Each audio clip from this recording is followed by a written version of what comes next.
Assalamualaikum warahmatullahi wabarakatuh. Perkenalkan nama saya Elok Syafani Krisnabinata dengan NIM 20043161961 dari Offering PT Prodi Pendidikan Ekonomi. Di sini saya akan menjelaskan hasil analisis saya terkait kasus eksternalitas tentang alih fungsi lahan sebagai penyebab banjir bandang di Kota Batu. Nah, sebelum saya lanjut membahas analisis kasus, silahkan menonton tayangan berita berikut ini. Penelitian yang dilakukan tim Universitas Gadjah Mada Yogyakarta mengungkapkan perkembangan wilayah Kota Batu mengakibatkan alih fungsi lahan dan kerusakan lingkungan di daerah aliran sungai atau das berantas hulu. Bulukerto, desa yang mengalami dampak terparah banjir bandang lalu, merupakan bagian dari aliran hulu ini. Sejalan, investigasi Walhi Jawa Timur menyebutkan, citra satelit dari Global Forest Watch pada 2001 sampai 2020, Kota Batu kehilangan 348 hektar tutupan pohon. Kemudian, pada 2013 sampai 2020, 94% musnahnya pohon itu terjadi di hutan alam. Sepanjang 2002 sampai 2020, Kota Batu kehilangan 113 hektar hutan primernya. Dari analisa data Walhi Jawa Timur mengungkapkan, 150 hektar kawasan hutan di hulu sungai yang diterjang banjir bandang dibuka untuk ladang dan pertanian. Kerusakan ekologi ini diperparah dengan curah hujan ekstrim akibat perubahan iklim yang lebih dari 100 mm di bagian hulu pada saat kejadian. Kurang lebih ada sekitar 150 hektar kawasan hutan yang dialihfungsikan untuk lahan pertanian, terutama di wilayah atas desa Bulukerto dan juga di sekitar wilayah Sumber Berantas. Kombinasi rusaknya wilayah tangkapan dan resapan air serta curah hujan tinggi menghasilkan material banjir berupa lumpur, batu, dan potongan kayu yang menyapu apa saja yang dilewatinya. Dari gambar terlihat, garis ungu merupakan jalur banjir yang terjadi pada 4 November lalu. Sedangkan warna hijau dan hitam merupakan kondisi ruang wilayahnya. Kontur tanah di sepanjang aliran sungai kecil Kali Sambong berbentuk ceruk seperti sungai besar, membuat air bah melaju melalui cerukan ini dengan kecepatan tinggi. Kawasan ini juga memiliki landscape lereng dan bukit dengan kemiringan 40 derajat. Ditambah lagi, suhu Kota Batu yang dingin dan lembab menyebabkan pelapukan batuan di tanah aktif. Ini terbukti dengan banjir bandang yang lalu yang membawa material lumpur. Muhammad Fauzi Said, Ketua Ikatan Ahli Kebencanaan Indonesia atau IABI Jawa Timur menilai, kebijakan tata ruang Pemkot Batu berlawanan arah dengan berbagai kajian para pakar. Kepentingan bisnis diprioritaskan, alih-alih perlindungan dan konservasi ekologi. Adanya alih fungsi ini kebijakan kurang berpihak ini kepada masyarakat luas pada umumnya. Berpihak kepada elit-elit, khususnya elit pengusaha dan sebagainya. Sebab ini kan rata-rata terkait dengan dipakai lahan pemukiman, lahan usaha dan sebagainya. Tetapi kalau ini benar-benar dipakai sebagai memang itu tidak boleh dipergunakan pemukiman ataupun usaha, benar-benar dijaga, saya pikir tidak akan seperti itu. Di saat kajian dari berbagai pihak yang seharusnya dijadikan peringatan dini, Pemkot Batu baru bergerak melakukan investigasi terkait alih fungsi lahan. Bu Wali lewat udara untuk memantau dan hasilnya baru akan kami koordinasikan nanti jam 3 sore ini di lantai 5. Berikutnya satu tim lagi dari Tagana BPBD bersama Ketua DPRD ke hulu mencari tahu bawa sepeda motor karena jalannya jalan setapak. Kira-kira apa yang diketemukan di sana bersama-sama dengan LMDH maupun dari Perhutani. Hal ini memunculkan kritik. Kebijakan Pemkot tak memiliki basis mitigasi karena baru bergerak setelah bencana terjadi. Miftah Farid, Gancar Wicaksono, Batu, Jawa Timur. Sebenarnya apa itu eksternalitas? Eksternalitas atau externality adalah biaya atau manfaat dari kegiatan ekonomi yang dialami oleh pihak ketiga yang tidak terkait dengan aktivitas tersebut. Biaya atau manfaat eksternal tidak tercermin dalam biaya akhir atau manfaat barang atau jasa yang dihasilkan. Ada dua jenis eksternalitas, yaitu eksternalitas negatif dan eksternalitas positif. Negatif berarti yang memunculkan biaya, sedangkan positif memberikan manfaat.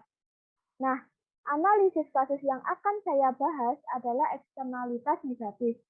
Karena alih fungsi lahan yang menyebabkan banjir bandang tersebut tidak hanya merugikan sarana dan prasarana warga Kota Batu itu sendiri, tetapi juga sampai menembus ke Kota Malang. Profauna Indonesia telah memetakan kerusakan alam yang diduga menjadi penyebab terjadinya banjir bandang di Kota Batu, Jawa Timur. Organisasi pegiat lingkungan tersebut memprediksi jika upaya reboisasi baru bisa membuahkan hasil dengan durasi lebih dari 3 tahun. Ketua Profauna Indonesia Rosek Nur Sahid menganalisa wilayah sepanjang lereng Gunung Arjuna saat ini sebagian besar telah kehilangan fungsinya sebagai hutan lindung. Alih fungsi hutan menjadi lahan sayur disebut-sebut menjadi biang kerok rusaknya fungsi hutan lindung sebagai penyerap air ke dalam tanah. Informasi lebih lengkapnya akan disampaikan oleh rekan jurnalis kami dari Surya Malang. Ada Erwin Wicaksono yang saat ini sudah tersambung bersama kami. Halo Erwin. Halo rekan Firda. Erwin, bisa Anda informasikan terkait bagaimana saat ini kondisi hutan di kawasan lereng Gunung Arjuna? Ya, baik. Berdasarkan informasi yang kami dapat dari Ketua Profauna Indonesia, Rosek Nur Sahid, mengatakan bahwa 90% wilayah lereng Gunung Arjuna yang tersebar di beberapa kota dan kabupaten seperti Kota Batu dan Kabupaten Malang, 90% telah beralih fungsi bukan lagi menjadi hutan lindung, namun menjadi lahan pertanian sayur seperti itu. Hal tersebut turut dikritisi oleh Profauna sebagai penyebab juga dugaan atas terjadinya banjir di Kota Batu. Begitu, Firda. Erwin, apakah kerusakan hutan di lereng Gunung Arjuna ini berimplikasi terhadap kejadian banjir bandang di Kota Batu beberapa waktu terakhir ini? Berdasarkan survei lapangan yang dilakukan oleh Profauna sendiri bersama pegiat-pegiat lingkungan lain, organisasi tersebut menduga secara kuat dugaan satu-satunya yang mencuat saat ini adalah alih fungsi lahan yang terdapat di lereng Gunung Arjuna seperti itu. Pasalnya tanaman-tanaman sayur sendiri tidak cukup kuat untuk menahan air resapan dari air hujan, sehingga membutuhkan sebuah langkah percepatan reboisasi dengan menanam tanaman-tanaman yang memang untuk menyerap air dengan baik seperti itu, seperti minimal pohon buah-buahan seperti itu. Begitu, Firda. Aduh, lantas bagaimana upaya reboisasi yang dilakukan oleh pihak-pihak di sana pada saat ini? Sejauh ini Profauna Indonesia telah berkoordinasi dengan pemerintah setempat, dan langkah nyata sendiri dari Profauna sedang berkoordinasi juga dengan petani-petani setempat agar mau untuk mulai menanam tanaman-tanaman buah-buahan. Kenapa tanaman-tanaman buah-buahan? Karena tanaman buah-buahan sendiri dirasa cukup kuat untuk meresap air, dan juga selain itu bisa juga dimanfaatkan secara ekonomis kepada para petani karena bisa diambil panen setiap panennya. Namun untuk mengembalikan fungsi hutan yang telah rusak dari berbagai macam hal seperti kebakaran dan sebagainya membutuhkan waktu yang tidak lama ya. Bahkan itu prediksinya bisa sampai 4 tahun lebih seperti itu, hingga akhirnya bisa pulih kembali. Begitu, Firda. Berarti membutuhkan waktu yang cukup lama untuk mengembalikan fungsi hutan lindung di Malang sendiri. Baik, terima kasih rekan jurnalis dari Surya Malang Erwin Wicaksono atas laporan Anda, dan tadi Tribuners Erwin juga sudah menghimpun keterangan dari Ketua Profauna Indonesia Rosek Nur Sahid, dan berikut liputannya untuk Anda. Barusan kami menyusuri sumber masalah, jadi kami coba urut asal airnya dari mana gitu kan. Jadi kesimpulan kami, karena tadi saya naik juga sama tim perhutani ya, kesimpulan sementara adalah begini, ada beberapa hal penyebab. Satu, memang di hutan lindung yang di atas dan juga di hutan produksi, itu kan sudah ditanami banyak sayur. Ya, terutama di hutan lindung. Hutan lindung yang seharusnya menjadi tegaan hutan, tegaan pohon yang menyerap air, mencegah longsor, itu sudah menjadi sayur. Akibatnya apa? Ya, air tidak ada yang menyerap ke dalam tanah, tidak ada sistem perakaran yang menyerap sehingga langsung mengalir dengan deras, turunlah ke ceruk-ceruk sungai yang kering. Ya, kemudian yang kedua, di beberapa tempat tuh ada pohon-pohon yang tumbang, yang dulu kebakaran, dan itu menyumbat.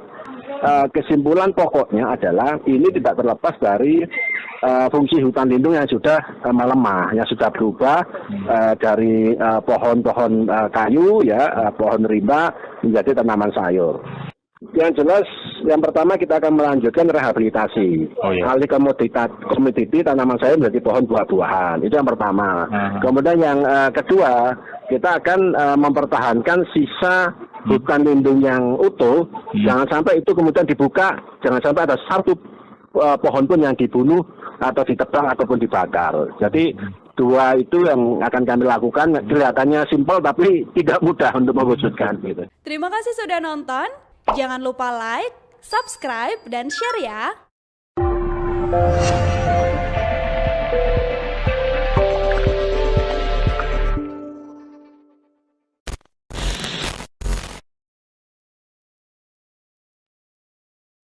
Dari hasil analisis kasus eksternalitas alih fungsi lahan yang ada di Kota Batu, saya mendapatkan beberapa data bahwa alih fungsi lahan tersebut disebabkan karena adanya perubahan kepemilikan lahan dari open access menjadi pribadi.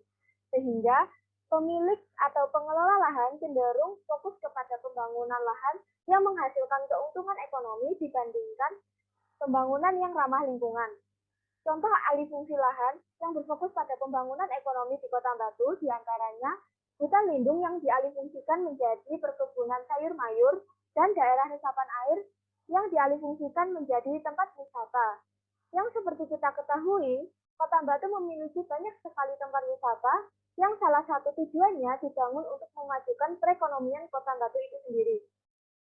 Nah, dampak dari alih fungsi lahan tersebut ditambah lagi intensitas curah hujan yang tinggi akhir-akhir ini menyebabkan banjir bandang yang belum lama ini terjadi. Lalu, dari adanya masalah tersebut, menurut saya, solusi yang dapat diterapkan misalnya melakukan reboisasi atau penanaman hutan kembali, lalu pembatasan lahan yang dapat dialihfungsikan, dan sebaiknya pemerintah Kota Batu lebih menekankan memajukan pembangunan yang ramah lingkungan. Sekian pembahasan dari saya, kurang lebihnya mohon maaf. Terima kasih. Wassalamualaikum warahmatullahi wabarakatuh.